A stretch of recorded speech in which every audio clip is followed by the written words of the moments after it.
Patrick Leahy.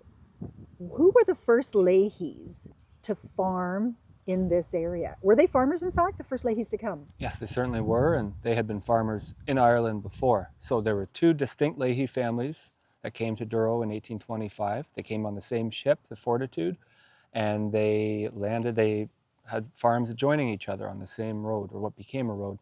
However, they were distinct families. They're from two different villages, 15 miles apart in Ireland. And yet, for some reason, they wanted to be together shipboard, wanted to be together here. I descend from the Patrick Leahy line, who I'm named after, I believe. And then the other line, Michael Leahy and his wife, Mary Burgess. They came with a large family. My ancestor Patrick was a widower. He came with twin children who were about 13 years old at the time. And he left two children behind, young children in care with someone else. And he sent for them a couple of years later once he was established here. Wow. Now, how do you have all of that information? So that's all family lore, I guess you could say. That's been passed down 6 generations now, and remembered and treasured and valued and passed along. And now we can go back and check that in the documentary evidence, but that was preserved orally as well. Now, I know that you're a big part of the Douro 200th Bicentennial commemoration, but that is not the first time that you, Patrick Leahy, have been involved in local storytelling, commemoration, history, remembering, and sharing these stories. It seems like the importance of this is definitely something very true to you. Sure, no, that's true. I find there's enjoyment in it, and there's value in it, in carrying these stories onward. These are something they can't be bought. There's a legacy there, and in some ways it could feel like there's some duty to preserve what is available and to bring that forward into the future as well. Is this something that you are finding you're able to move on to the next generation, or is it harder with the next generation? Well, I think there's certainly interest, but the key is to humanize the story, right? When it's just long lists of, for example, men's names, well, that kind of is boring, and maybe it's going to turn some women off of the story. So I think here, usually talking about these 1825 arrivals, it's always the men's names: John Cotter, Patrick Leahy, The head of the family. head of the family. And so what we've done is, well, let's humanize these. We're going to go Michael and Mary Leahy. And all of a sudden, well, that's a couple. Well, maybe that's like a couple we know. What are they? They're 55 and 52 years old. And all of a sudden, we're trying to make these people seem real because they were real.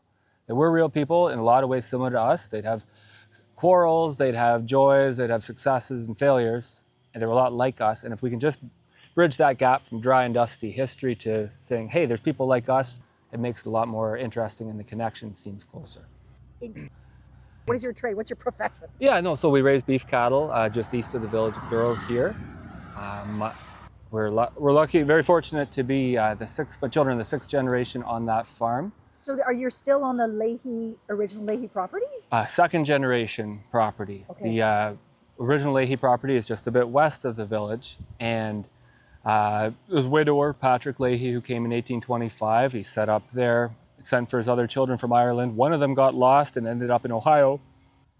They made some contact, but they got separated on board ship, got on the wrong ship. And so that branch is in the States. However, there was a shipboard romance in 1825. Patrick was on board ship with a Mary Lonergan, who was a widow. And a couple of years later, they must have sparked it off well on the voyage. A couple of years later, they were married and they had 2 sons. I descend from one of those sons.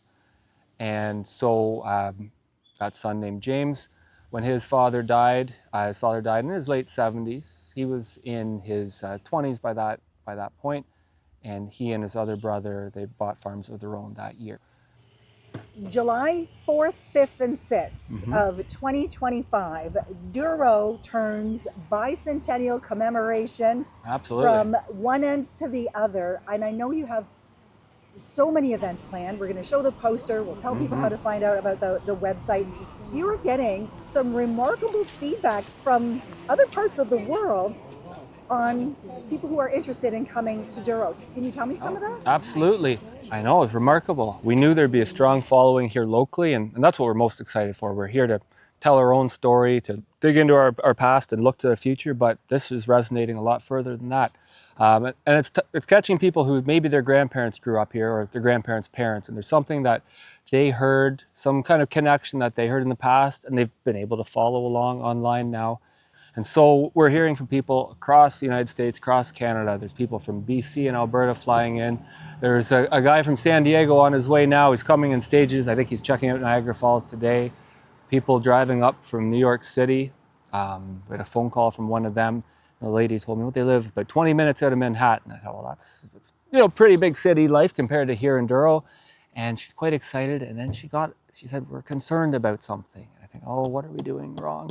She says, well, we hear where you live, there might be dirt roads. And I thought, oh, geez, yeah, we do have some. We're not sure if we can handle those dirt roads. We're not used to them in Manhattan.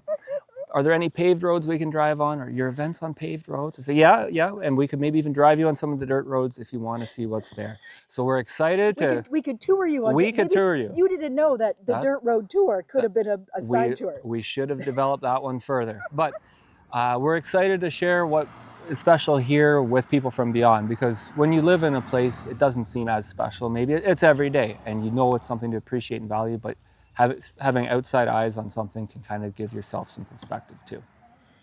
You have put countless hours, and I know that you're part of a big team, Absolutely. Patrick, that's been doing this.